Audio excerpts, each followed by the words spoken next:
எனக்கு உப்புமாவே பிடிக்காதுங்க அப்படின்னு சொல்கிறவங்க கூட இந்த சேமியா உப்புமா சாப்பிட்டா எல்லாருக்கும் ரொம்ப பிடிக்கும். பிகாஸ் எனக்குமே உப்புமானா பிடிக்காது. ஆனால் சேமியா உப்புமான்னு கொடுத்தா நான் சாப்பிடுவேன். ஏன்னா அது வந்து பார்க்குறதுக்கு நூடுல்ஸ் மாதிரியே இருக்கும். இப்போ ஒரு வானலில் கொஞ்சமாக நெய் ஊற்றிக்கோங்க. சேமியாவை போட்டு நல்லா வறுத்து எடுத்துக்கோங்க. நான் 2 கப் சேமியா எடுத்திருக்கேன். உங்களுக்கு எவ்வளோ வேணுமோ நீங்கள் அவ்வளோ எடுத்துக்கலாம். அதை தனியாக ஒரு தட்டில் ட்ரான்ஸ்ஃபர் பண்ணி வச்சுக்கோங்க.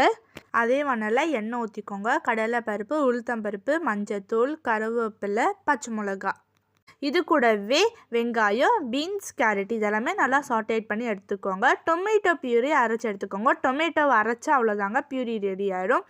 1.5 கப் தண்ணி ஊற்றி 1 ஸ்பூன் உப்பு போட்டு மூடி வச்சுருங்க.